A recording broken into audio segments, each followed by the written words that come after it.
Assalamualaikum warahmatullahi wabarakatuh. How are you today, 11-1? Sorry, 11-2. You still have spirit to do an activity today? I hope you have much spirit so you can join all the schedule with a good condition, okay? And in these occasions, I would like to come to the new discussion. Last month we have discussed about invitation letter. Today I have a new material that is about analytical exposition text. Maybe some of you ever heard about that, or this is a new topic for you.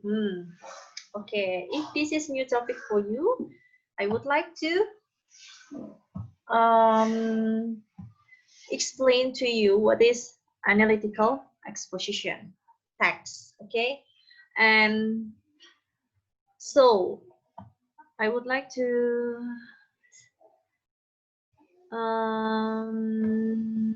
make it like a slide first. Okay, wait. Okay, this is so in this occasion we would like to discuss about analytical exposition text. Do you know what is that? So before we discuss more intense or more deep about this text, I would like to show the example of the text to you, okay? This is the example of analytical exposition text. Now, cramming is bad. So let's read the text together, okay? Cramming is bad. How do you study when the test is coming? Do you start preparing for the test week or months before the test, or leave things to the last hour? If you start studying weeks or months before the test, it's great. However, if you study all the material in the last hour or minutes, it's not good for you and it's called cramming. So, you can imagine what is cramming. Jadi bisa tahu ya di sini kira-kira cramming itu apa sih? It's like the situation when you have a test. When you have a test in the next day, but you just prepare the material, everything just the night before the test. Nah, jadi it's in bahasa Indonesia we know well about SKS ya, sistem kejar semalam. Nah, ini disebut dengan cramming. Cramming itu jadi belajar sampai sebelum tes dia tuh belajar keseluruhan materi sebelum tes berlangsung, itu disebut dengan cramming. Nah, jadi di sini dia punya issue. Jadi di sini isunya adalah cramming ini. Ya. It's like SKS, sistem kejar semalam. Oke. Jadi di sini in the second paragraph, cramming is the situation when students stay up until morning to study before their test. This habit can lead to the negative impact for some reasons. Nah, the first reason is that disruption in the regular sleep cycle can cause temporary intellectual lapse. For most students, less sleep can make them could not focus in the class. Additionally, cramming can leave us with something that I haven't seen before in our memory. However, being able to recognize something is not the same as being able to recall it. Besides that, each person has their different sleeping time, so some of them often use a stimulant for cramming. Furthermore, that stimulant gives bad effect to its consumer. The example stimulant is coffee. It causes many problems such as caffeine intoxication syndrome, and anxiety, panic, headaches, and so on. To sum up, cramming is bad because it disrupts our regular sleep cycle, which causes temporary intellectual lapse, and using stimulant for cramming give bad effect to our health. Nah, so in this text, the writer first tell us about what is cramming. Jadi katanya cramming ini di situasi di mana siswa itu begadang ya, stay up until morning. Nah, jadi dia begadang sampai pagi to study before the test, belajar sebelum tes. Nah, this habit, habit ini artinya kebiasaan ya. This habit can lead to the negative impact for some reason. Nah, jadi bisa menimbulkan beberapa efek negatif katanya. Ya, untuk alasan for some reason, dengan beberapa alasan menimbulkan efek negatif dengan beberapa alasan. Nah, di sini dia ngasih nih, the first reason. Nah, alasan pertama yaitu disruption in the regular sleep cycle. Nah, jadi kekacauan siklus tidur.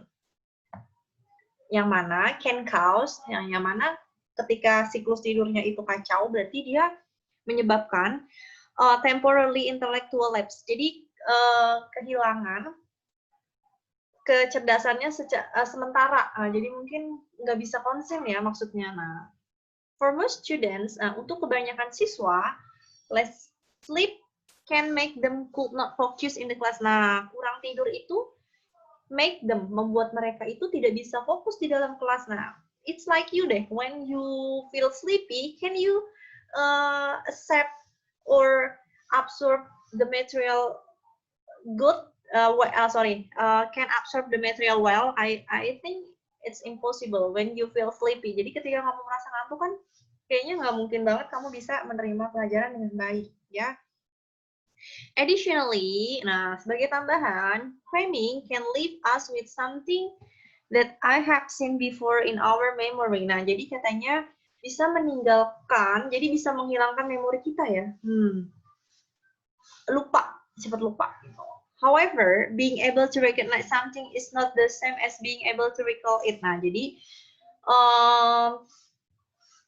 bagaimanapun being able to recognize something is not the same. Nah, jadi mengingat sesuatu itu beda sama mengulang sesuatu gitu. Selain itu, each person has their different sleeping time. Nah, jadi setiap orang tuh memiliki waktu tidur yang berbeda-beda. So, some of them often use stimulant for cramming. Nah, jadi karena waktu tidurnya beda-beda, jadi beberapa orang itu menggunakan kayak stimulan itu kayak apa ya, dopling untuk begadang ini nih, for cramming, begadang untuk belajar ini. Nah, furthermore, dengan demikian, the stimulant give bad effect to its consumer. Nah, sehingga katanya sebenarnya si stimulannya itu nantinya tuh memberikan efek yang buruk kepada konsumen. Nah, kenapa dia efeknya buruk? Karena contoh dari stimulan itu adalah kopi. Nah, biasanya orang-orang tuh untuk to stay up until morning, they consume a coffee ya. Mungkin kalian juga ada nih untuk biar nggak cepet ngantuk, ada yang minum kopi atau sebagainya. Nah, itu namanya stimulan. Di sini katanya si stimulansnya itu kalau kebanyakan cause many problem, menyebabkan banyak masalah. Masalahnya kenapa? Nih, ada caffeine intoxication syndrome. Oke. Anxiety. Panic. What is panic? Panik ya, sakit kepala. Anxiety, wait. Bisa gelisah, and anxiety ini gelisah ya. Dan sebagainya. Nah, mungkin kalau ada yang nggak biasa minum kopi ini, it's like me ya, seperti madam itu kalau when I drink a coffee, I will feel anxiety, panic, headache, and so on. Nah, semuanya itu bisa terjadi ke madam nih. Kalau sama madam drink coffee, maybe some of you have the same problem with me. Mungkin ada yang punya masalah yang sama seperti madam. Oke, to sum up, nah, sebagai summary-nya, jadi katanya, cramming is bad because jadi cramming itu buruk ya, tidak baik. Kenapa? Because it distract, karena itu bisa mengganggu siklus tidur kita, yang mana bisa menyebabkan hilangnya kecerdasan kita untuk sementara waktu. Jadi mungkin bukan kecerdasan ya, kayak konsentrasi kita. And using stimulant, nah ketika kita menggunakan stimulan untuk cramming ini, untuk begadang, nah itu bisa memberikan efek buruk untuk kesehatan kita. Nah, this is the example of analytical exposition. Jadi bisa dilihat di sini ya. Kira-kira di sini it's talk about ada isu ya. Isunya apa sih di sini? Cramming di sini nih. Jadi analytical exposition dia tuh kayak teks yang mengangkat sebuah isu. Coba kita lihat selanjutnya. What is analytical exposition text? Apa sih text analytical exposition itu? Jadi, analytical exposition is a piece of writing which the writer tries to convince the reader or writer's opinion about a certain issue. Nah, jadi di sini jelas banget nih. Katanya, wait. Katanya si, apa namanya, analytical exposition itu dia, sorry. Jadi dia itu digunakan, Jadi analytical exposition itu adalah sebuah tulisan yang mana si penulis itu mencoba untuk convince. Convince itu kayak meyakinkan the readers, pembaca, terhadap writer's opinion, terhadap opini si penulis tentang sebuah isu. Nah, kayak tadi teks yang claiming itu kan isu yang diangkat adalah claiming. Jadi si writers itu menekankan di sini kalau claiming it's bad. Claiming itu nggak bagus. Kenapa sih? Ya itu tadi, mengganggu siklus tidur kita. Terus nanti kita jadi menggunakan yang namanya stimulan, like coffee, where the coffee has a bad effect for us. Yang mana kopi itu punya efek buruk buat kita. Oke. Jadi udah tahu ya analytical exposition itu apa? Jadi dia sebuah tulisan yang mana si penulis itu mencoba meyakinkan pembaca terhadap opininya, opini yang dia buat tentang sesuatu isu. Gitu. Nah, terus why does the writer create it? Kenapa sih si penulis itu menulis teks analytical exposition? Nah, jadi di sini kenapa sih penulis menulis teks ini? Jadi to persuade the readers. Persuade itu apa sih? Mengajak ya. Bisa mengajak, membujuk, itu arti dari persuade. Mengajak atau membujuk pembaca atau listeners, pendengar, that something in the case. Nah, jadi tentang sesuatu case, isu ya, tentang suatu isu katanya.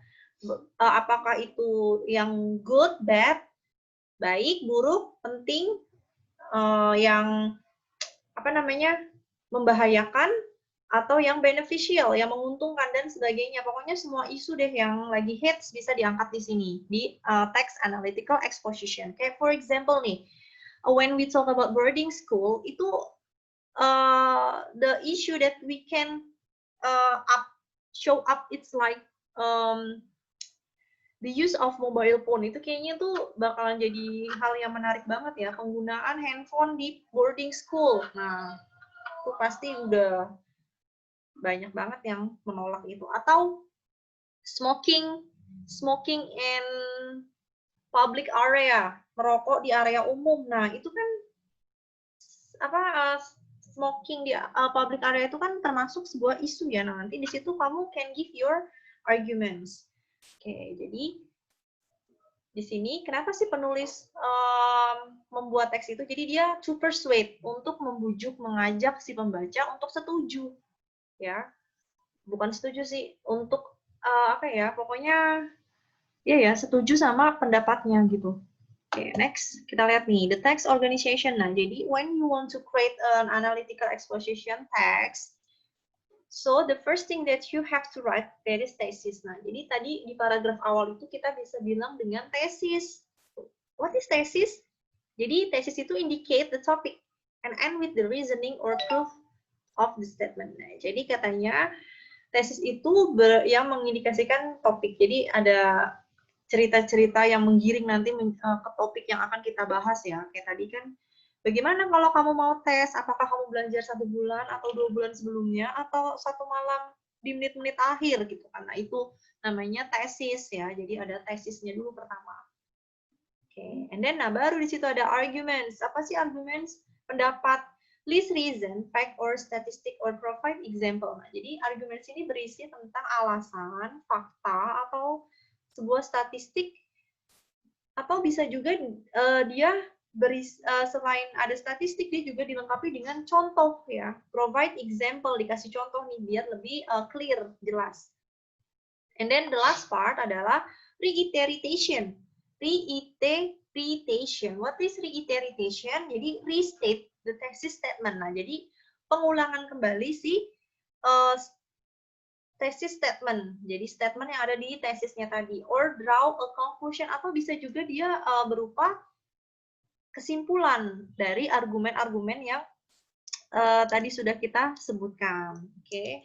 Now to make you more understand, let me see. Oh, sebentar, sebelum kita lihat contohnya lagi. Jadi di sini when you want to create, beside you have to pay attention to the apa tadi generic structure, text organization ya, kalau sekarang dibilangnya text organization-nya. Nah, kamu juga harus perhatikan yang namanya language features of analytical exposition. Jadi language features itu adalah apa sih? Ya, grammaticalnya ya. Jadi dia di sini menggunakan simple present tense. Jadi dia pakai simple present tense. Why? Kenapa? Karena because we talk about fact, kita berbicara tentang fakta ya. Kalau tentang fakta itu berarti simple present tense. And then use conjunctions such as, nah pakai kata penghubung seperti the first reason, the second reason, the next reason, like that. And then additionally, tambahan, those, jadi. Nah, jadi thus, jadi, and furthermore, oleh karena itu. Nah, biasanya dia pakai conjunction seperti ini.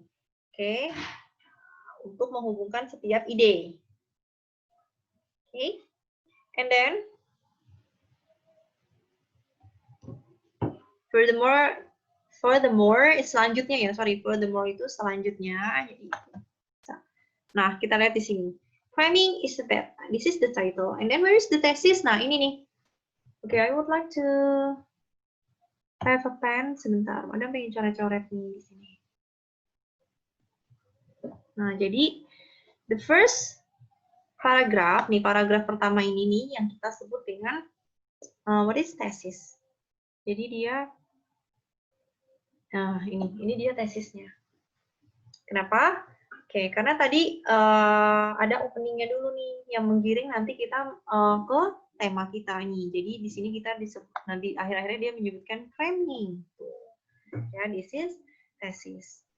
Nah, ini juga sebenarnya masih bisa masuk tesis nih yang ini nih. Framing is the situation can lead to negative impact for some reason. Nah, ini juga masih bisa tesis nih. Nah, ya, ini tesis. Okay, and then the first reason and until the last of the second paragraph, it's arguments. Jadi dari yang the first reason until give bad effect to its consumer, this is our arguments. Ini yang disebut dengan arguments. Oke. Okay? Nah, ini jadi this is your arguments. Oke. Okay? And then the last paragraph. Nah, the last paragraph, the example stimulant is coffee. It causes many problems. Caffeine. Nah, ini masih arguments juga nih yang sini nih. Nih, like this. This is still our arguments. And then where is the reiteration, madam? Nah, reiteration itu from the word to sum up. Nah, ini. Sebagai to sum up. Ini. Jadi dia pakai kata to sum up. What it means? Sum up itu kan sama kayak apa namanya? Apa kesimpulan ya. Jadi kesimpulannya, nah ini jadi di sini nih. Ini disebut reiteration. Kesimpulannya, cramming is bad. Nah, jadi begadang untuk belajar itu termasuk bad habit yang buruk. Nah, ini disebut reiteration. Yang ini reiteration ya. Kalau yang ini thesis. Oke. Now, kita lihat di sini. Because the language features for analytical exposition is simple present. That is really, apakah benar, madam? Nah, let's check here. Kita lihat aja di sini coba. Di sini dia pakai do. Do ini kan yang menyatakan dia simple present. And then, nih ada do lagi. And what else? Ada is. Is ini kan to be simple present, ya nggak? Masih ingat nggak? To be-nya ada apa aja? Oke, coba disebutkan. Okay. Is, am, are. That's good. Yang masih ingat. Yang udah lupa nggak apa-apa. Diingat lagi ya. Jangan dilupain.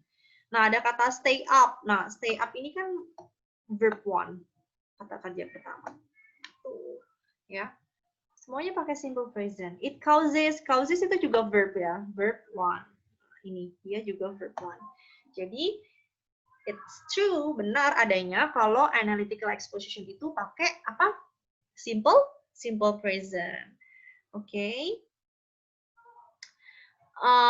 Sampai sini jelas tentang analytical exposition, atau in your bahasa Indonesia, pelajaran bahasa Indonesia mungkin ada yang namanya teks persuasif ya, tadi di sini ada nih, persuasif teks.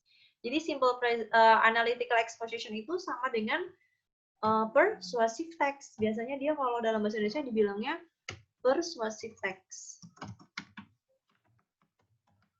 Nah, teks untuk ajakan ya, persuasif teks itu teks ajakan. Nah, ini analytical exposition. Nah, gampang banget sebenarnya. Kayak isu-isu yang bisa diangkat itu yang kamu banget deh, banyak.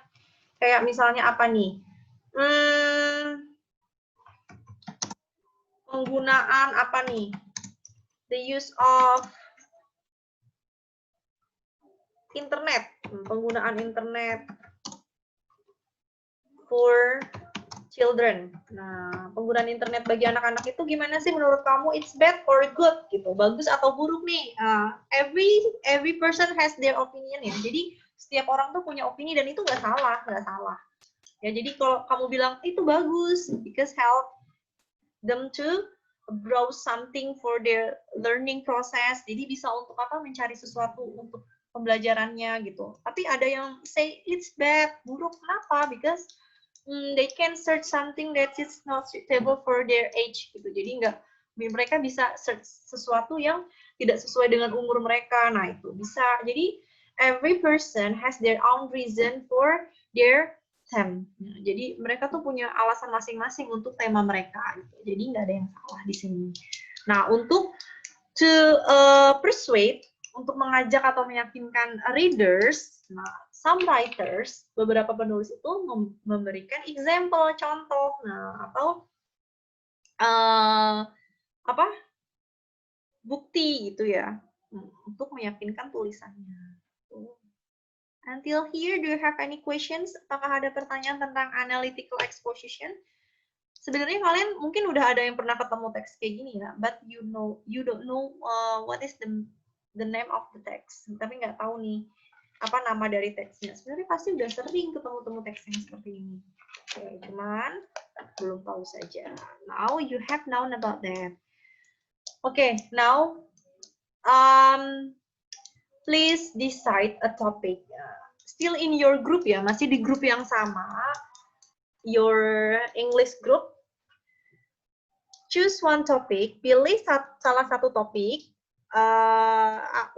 Everything up to you deh, ya, terserah kalian nih topiknya apa aja. And then if you have 5 members in your group, berarti every students must give their arguments. Jadi setiap siswa harus kasih argumen mereka di teks itu. Jadi I believe the text will be more long than the example. Jadi nanti teksnya itu pasti akan lebih banyak dari contoh yang Madam kasih di sini, karena kan ada 5 orang dan every student must give their opinion atau arguments. Jadi harus kasih arguments.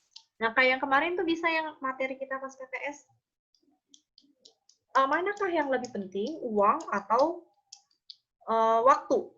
Time or money. Nah, itu bisa itu diangkat tuh jadi analytical exposition. Jadi tugas kalian mungkin kalau tidak selesai hari ini bisa dilanjutkan hari Rabu. Jadi nanti hari Rabu Madam nggak usah kasih tugas ya. Jadi ini untuk hari bisa dilanjutkan hari Rabu. Nah, please after that, setelah itu give the text, the result of your discussion with your group to Bu Fikriah ya, kasih ke Bu Fikriah biar nanti Bu Fikriah screen share apa namanya lagi, di send ke Madam lagi ya.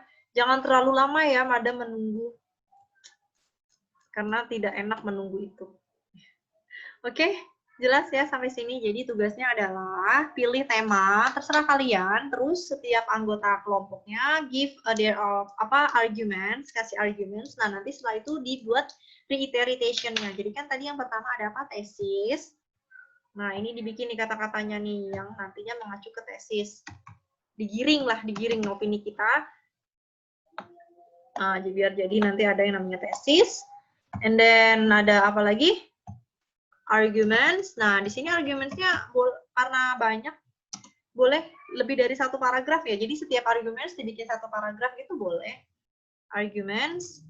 Oke. And then, jadi ada arguments, harus ada ini. And then the last, yang terakhir adalah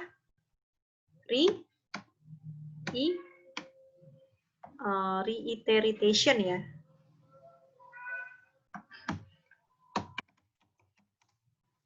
Sorry, tulisannya agak lupa nih, madam.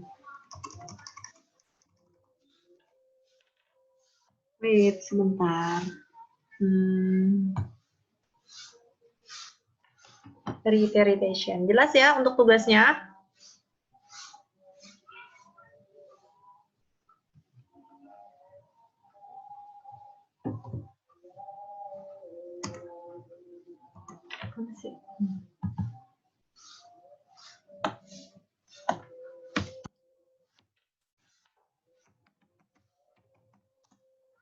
Yes, reiteration juga. Jadi udah tahu kan reiteration itu apa? Nah, nanti bisa dibuat teksnya. Oke, sampai sini jelas ya tentang analytical exposition. Jadi nanti untuk PAS materi ini ada madam teks ini, ada dong pastinya. Oke.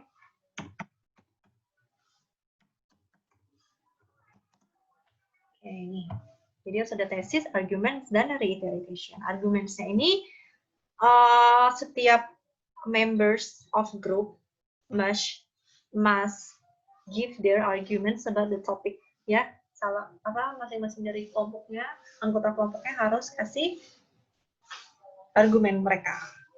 Oke, sampai sini jelas ya? I think enough for today, cukup untuk hari ini. Semoga penjelasan madam bisa bermanfaat, can be useful for you, and can be understand easily with you, bisa dipahami dengan baik, dengan mudah, dan bisa membantu. Oke? Oke, I think enough for today. Don't forget to do the activity ya. Jangan lupa dikerjakan ya tugasnya. Jadi ini hari Rabu sampai hari Rabu. Jadi nanti on Wednesday I don't give you anything. You just continue this work. Lanjutkan saja kerjaannya. Jadi and then please give to Bu Fikri ya. Oke, I wait the result of your text. Madam tunggu teks kalian nih. Semoga tema-temanya tema-temanya itu menarik ya untuk diperbincangkan. Jadi ngasih arguments-nya itu juga semangat. Okay, I think enough for this meeting. Nice to meet you today. Thank you for your attention. Assalamualaikum warahmatullahi wabarakatuh. Bye.